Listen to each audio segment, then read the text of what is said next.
யா அய்யுஹன்னாஸு உஅ்புதூ ரப்பகுமுல்லதீ ஹலககும் வல்லதீன மின் கப்லிக்கும் லஅல்லகும் தத்தகூன். மனிதர்களே, நீங்கள் உங்களையும் உங்களுக்கு முன்னிருந்தோர்களையும் படைத்த உங்கள் இறைவனையே வணங்குங்கள். அதனால் நீங்கள் தக்வா என்ற இறையச்சமும் தூய்மையும் உடையோர் ஆகலாம்.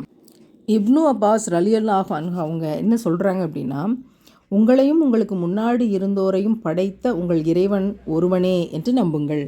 அவனல்லாது வேறு யாரும் உங்களுக்கு உணவளிக்கும் இறைவன் கிடையாது என்பதை தெரிந்து கொண்டே நீங்கள் அறியாமையில் இருக்காதீர்கள் அப்படின்னு சொல்கிறாங்க. ஏக இறைவன் ஒருவனே அப்படின்னு சொல்லும்போது, படைத்த இறைவன் ஒருவனேன்னு சொல்லும்போது மனிதனுக்கு சந்தேகம் வருது. அப்படியா, இறைவன் ஒருவன் தான் இருக்க முடியுமா, நிறைய இறைவன் இருக்க முடியாதா அப்படின்னு சந்தேகம் வருது.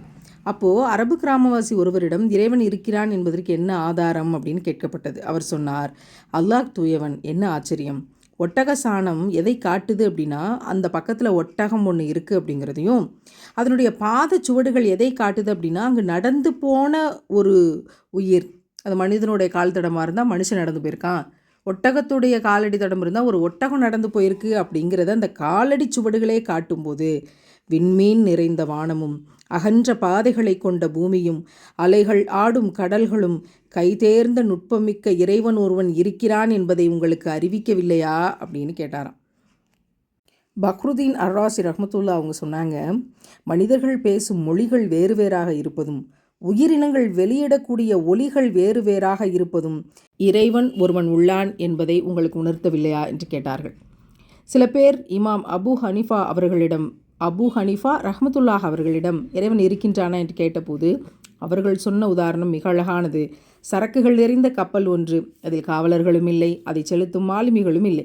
எதிரில் வரும் பேரலைகளை எல்லாம் கிழித்து கொண்டு தானாகவே செல்கிறது, தானாகவே வருகிறது. அதை செலுத்துவார் யாருமே இல்லாத நிலையில் அது விருப்பப்படி தானாகவே கடலில் ஓடுகிறது அப்படின்னு சொன்னப்போ, அது எப்படி கப்பல் தானாக போகும், தானாக வரும், என்ன பேசுகிறீங்க நீங்கன்னு கேட்டாங்களாம். என்றால் சாதாரண கப்பல் ஒன்றே செலுத்துவார் யாரும் இல்லாமல் நகர முடியாது என்றால், இந்த விண்ணும் மண்ணும் அவற்றில் உள்ள உறுதி வாய்ந்த பொருட்களும் இயங்க அவற்றை இயக்கும் படைப்பாளன் ஒருவன் தேவையில்லையா என்றால் இறைவன் என்றொருவன் இருக்கிறான், அவன் ஒருவன் மட்டுமே இருக்கிறான் என்று சொன்னார்கள். முசுக்கட்டை மரத்தின் இலைகள் பட்டுப்புழு ஒன்று நூலை தருகிறது, தேனி சாப்பிட்டு விட்டு தேனை தருகிறது, ஆடு மாடு சாப்பிட்டு விட்டு சாணத்தை தருகிறது, மான்கள் சாப்பிட்டு விட்டு கஸ்தூரி இலையை தருகிறது என்றால், ஒரு பொருளை சாப்பிட்டு வித்தியாசமானவற்றை உற்பத்தி செய்வற்றை பார்க்கிற போது இறைவன் தன்னை உணர்த்துகிறான்.